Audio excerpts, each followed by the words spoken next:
Good morning students.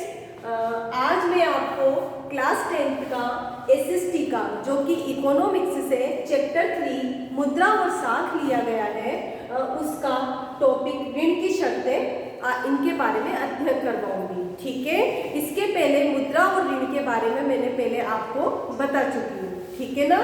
आज ही हमारा second वाला टॉपिक है ऋण की शर्तें। अब ये पता है आपको कि जैसे हम मार्केट से या किसी रिश्तेदार से या किसी से भी ऋण लेते हैं, मैंने आपको पहले बताया था ऋण दो प्रकार के होते हैं, औपचारिक ऋण के स्रोत और सेकंड है अनौपचारिक ऋण के स्रोत। ठीक है, औपचारिक क्षेत्र के अंतर्गत आते हैं सहकारी समितियां, बैंक और ये सभी, और जबकि अनौपचारिक है, अनौपचारिक रूप से यानी कि जो कि गवर्नमेंट के अधीन नहीं आते, है ना। तो इसमें आपका रिश्तेदार हो सकता है, मित्र हो सकते हैं, जमींदार हो सकते हैं, साहूकार हो सकते हैं। ठीक है, ये तो थी स्रोतों की बात। अब है हमारे ऋण की शर्तें। तो कि ऋण लेने से पहले हमें किन किन शर्तों को मानना पड़ता है। अगर कोई भी ऋणदाता जिससे हम ऋण लेते हैं, ऋणदाता द्वारा ऋणी को ऋण की शर्तों के आधार पर ऋण प्रदान किया जाता है। ठीक है ना। अगर हम किसी से ऋण लेते हैं या कर्ज लेते हैं तो हमें उसके पहले उसकी शर्तें माननी पड़ती है। ऋण लेने या देने से पहले ऋण की शर्तें निर्धारित की जाती है। ठीक है, किस प्रकार से की जाती है कि जैसे कि आप हमें कितना ब्याज दोगे, कितने समय बाद वापस दोगे, ये सभी ऋण की शर्तों के अंतर्गत आता है। ठीक है। नेक्स्ट है ब्याज दर, यानी कि इसका ब्याज निश्चित किया जाता है। समर्थक ऋणाधार, उस दिन भी मैंने आपको बताया था कि समर्थक ऋणाधार क्या होता है। समर्थक ऋणाधार ये जो हमारी बोलचाल की भाषा है उसमें जैसे कुछ चीज गिरवी रखना, अपना कीमती सामान जिससे हम ऋण लेते हैं उसके पास रखना, है ना, वो एक सिक्योरिटी के रूप में हो जाता है जिससे हमें वो ऋण प्रदान कर देते हैं। ठीक है। और आवश्यक कागजात, आवश्यक कागजात का मतलब हमारी जमीन जायदाद के कागजात या जिसपे हम ऋण के लिखा पढ़ी करते हैं कि हम 6 महीने में ऋण ले लेंगे, ऋण को वापस कर देंगे ब्याज सहित, या हमें इतना ब्याज देना है, ये सभी। और जो भी भुगतान के तरीके होते हैं ये सब ऋण की शर्तें कहलाती है। ठीक है, क्या क्या? ब्याज दर, समर्थक ऋणाधार, आवश्यक कागजात और भुगतान के तरीकों को ऋण की शर्तें कहा जाता है। विभिन्न ऋण व्यवस्थाओं में ऋण की भिन्न भिन्न शर्तें होती है। ठीक है, अगर हम किसी से ऋण लेते हैं सबकी अपनी अपनी अलग अलग शर्तें होती है, यानी कि विभिन्न व्यवस्थाओं में ऋण की शर्तें अलग अलग प्रकार की होती है। ठीक है। अब है साख की स्थितियां। इसमें देखिए साख या ऋण की भूमिका। अब इसमें साख या ऋण की भूमिका क्या होती है? आर्थिक गतिविधियों में साख अथवा ऋण की महत्वपूर्ण भूमिका होती है। आर्थिक गतिविधियां यानी कि पैसों से संबंधित यानी कि हमें किसी भी काम को आगे बढ़ाने के लिए पैसे की आवश्यकता होती है और उसमें हम ऋण लेते हैं। ठीक है ना। तो ये आर्थिक गतिविधियों में ऋण या साख की महत्वपूर्ण भूमिका होती है। ठीक है।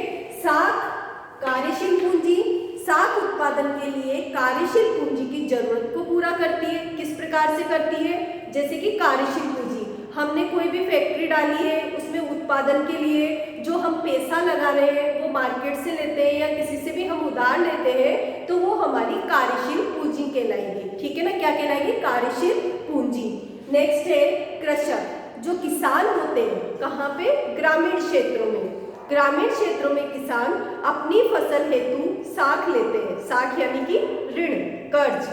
ग्रामीण क्षेत्रों में किसान अपनी फसल के लिए साख लेते हैं, ऋण लेते हैं, और फसल आने के बाद वो ऋण ब्याज सहित जो साहूकार होते हैं, जमींदार होते हैं, उनके रिश्तेदार होते हैं या बैंक वगैरह होते हैं, उनको वापस लौटा देते हैं। ठीक है ना।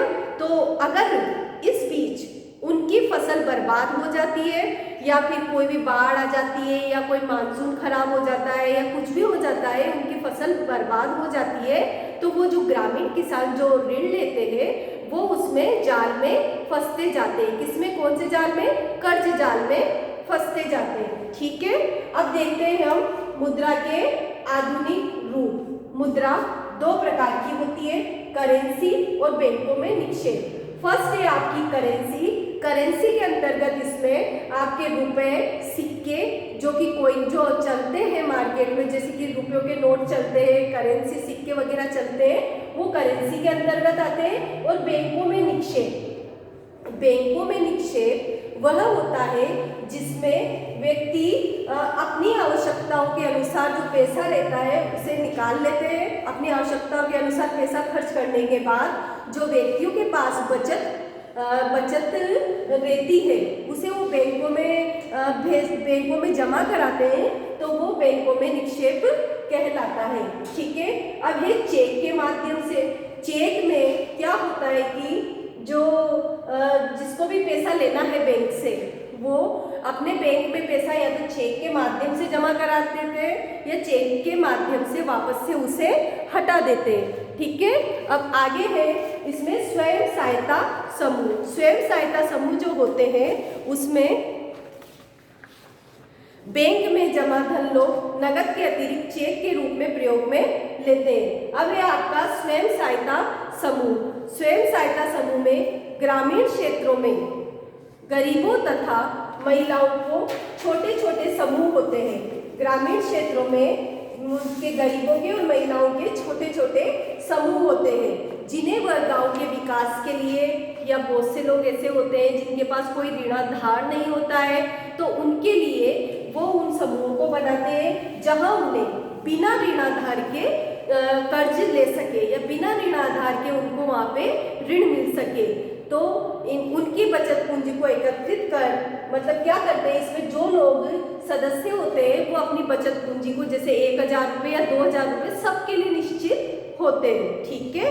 तो उन सभी को एकत्रित करके वो जो राशि प्राप्त होती है उसे वो जिस भी व्यक्ति को, उस समूह के जिस भी व्यक्ति को पैसों की आवश्यकता होती है उसे वो पैसे कम ब्याज दर पर दे देते हैं। ठीक है। कब देते हैं? कम ब्याज दर पर, जो कि और बैंकों से, जमींदारों से इनसे सबसे कम होता है और उसमें कोई ऋणाधार की शर्तें नहीं होती है। ठीक है ना, जिस पर उन्हें वो बहुत कम ब्याज दर पर दे देते हैं। अब देखिए स्वयं सहायता का समूह का महत्व, क्या इंपॉर्टेंस है स्वयं सहायता समूह की।